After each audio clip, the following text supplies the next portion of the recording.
Gautier, 105.1 The Buzz with Dari, Mitch, and Ted. And let's welcome to the show cosmetic surgeon, Dr. James Chan. Dr. James Chan.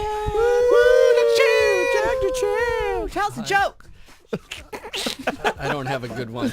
Dr. Chan. Have a joke. Come on. So port wine stains. Oh, by the way, Dr. James Chan is a face specialist in the plastic surgery world. He is an ear, nose, and throat doctor, and so he can sort of lend that medical expertise when it comes to aesthetically reshaping your face as well, or plumping, or doing whatever else. Port wine stains. Mm-hmm. What are they, and can they be cosmetically treated? Yes, they can be cosmetically treated. Usually we use various lasers to try to improve them. And it's basically a vascular anomaly in the skin. And are you born with it, or does it develop over time? No, usually you're born with it. And what age would you treat it? It depends on how obvious the port wine stain is. A lot of people wait until they're a little bit older before they get it done. But, I mean, if it's really cosmetically noticeable, you can treat them in infancy. Is that what Gorbachev had? Or has? No, I don't think that's what he had. Oh, okay. All right. He had a stain up there. But that's what they look Yeah, like. that's what it looks like, yeah. They look very similar to that. Yeah. Yeah, because I would think some people that have them would be quite self-conscious, especially when they're on the face. Yes.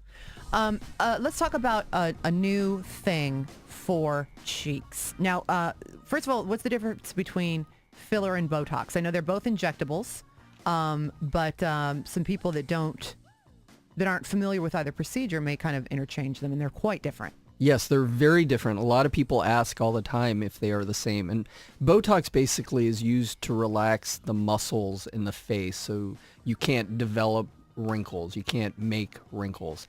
Fillers are used to fill lines. They're used to, fill deeper folds and fill the cheeks and fill lips. Or crevices. Crevices, correct. Do Yeah, you say crevice or crevasse? Did you know both are correct? No, I didn't know Okay, that. there's a joke in there somewhere. So work on that and have it and present it to us at your next appearance. All right. So filler you would use maybe, where's the most common place to use filler? So a lot of people get them in the nasolabial folds, which are the lines around your nose and the mouth area, the laugh lines. The ventriloquist. Exactly. Dummy lines. Yeah. How about the 11s between, like, on the top of your nose, your That's bridge, more Botox. bridge of your nose? That's Botox. What if I have waited too long for my Botox and the creases are there? 'Cause Right, Botox so- is not going to get rid of the creases at this point. Exactly. You can combine them so they Okay. can work together. So you use the Botox to freeze the muscle, and then you use the filler to fill in the deep crevasse. It's Not like a that deep. speedball for your Not that face. deep. Or how about some spackle and paint? More like it. That's right. And cheeks. Cheeks and lips. Yep. Okay.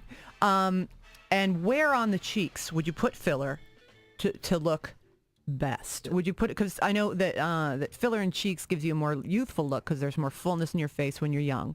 And then when you get older, you get more skeletal in the face, like Mitch. I wish I could get more skeletal. I'm getting more jack-o'-lantern-like. So what part of the face would you put the filler in? Yeah, so it depends on the individual, but you can break the cheek down into what we call the anterior cheek and the lateral cheek, so the front or the side.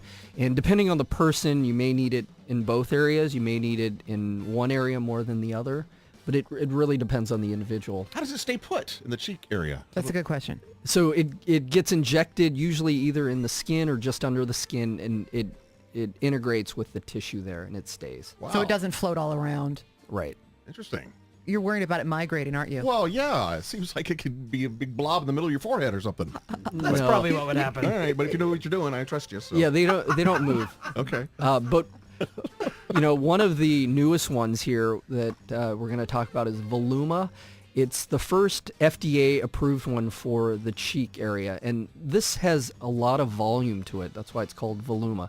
When you inject it, if you were to inject it just here on the table, you'd see basically a mound of gel. It sticks very well together.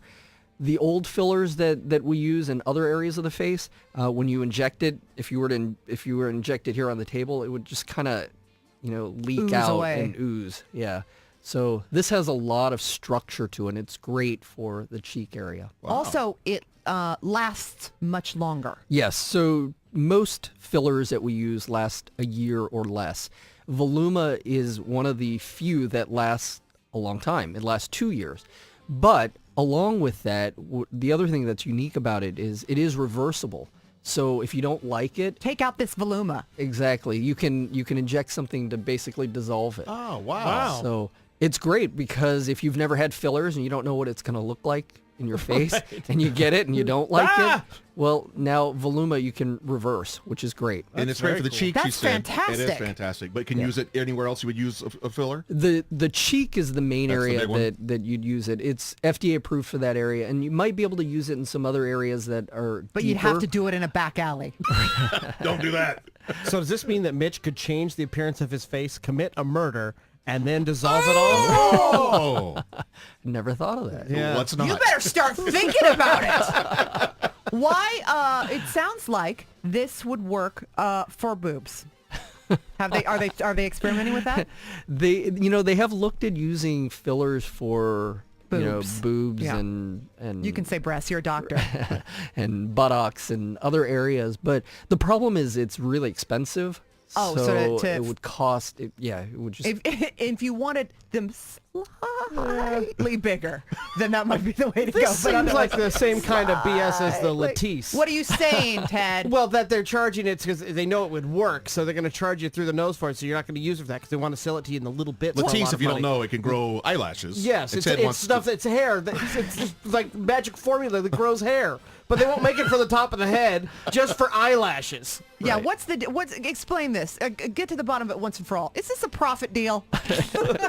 No, it is not. It is very expensive, but they are looking at trying to formulate in a way that you can use it for Sure. hair. It's just, it is very expensive. What's But, the? why- but if they Oh my just took the gosh. price down a little bit, they would make more money than anyone on earth.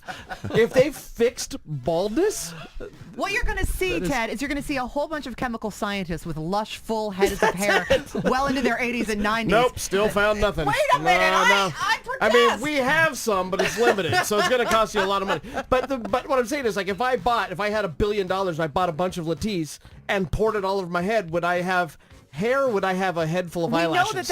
we know that it's true. You've asked this before, and yes, you would grow would. hair.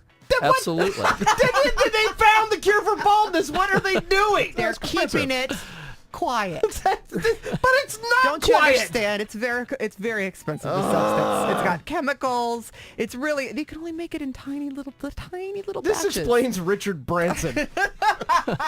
That man has a nice set of Yeah, hair. it's like a lion's mane. I was going to ask you something else about fillers, but then I started laughing and laughing. Well, at you Ted. can get them done in a lot of places other than the doctor's offices, right? So you have to be careful, I would imagine, who's injecting you. Yeah, so one of the things with fillers is I see a lot of complications of fillers from people who've gotten them. They'll find a Groupon or something and they'll go somewhere. You just have to, are so big I can't see through my eyes. That's right. You just have to keep in mind fillers are it's a tool to help you look better.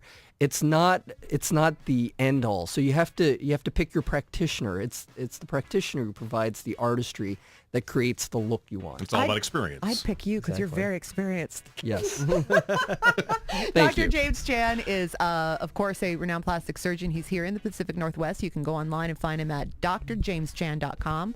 Or also, I always say it wrong, Reviance? Reviance. Reviance. ReviancePortland.com. Yes, there as well, revianceportland.com. And thank you for being with us, Doc. You always You're bring welcome. things in, but it's always the empty box. And I'm like, We want the cool, filler. he's going to He's inject his live on smart. the air. He doesn't My not gonna leave it gosh. around you. No, well, I know, because if you You're came in gonna here be front, like, yeah. I'd be like, shoot me up right Let's now, do it, Doc. come Let's see on. what happens. Then shoot me with the dissolver. Give Mitch a horn. Give Mitch a horn right on his face. Filler horn. Can we give Mitch a horn?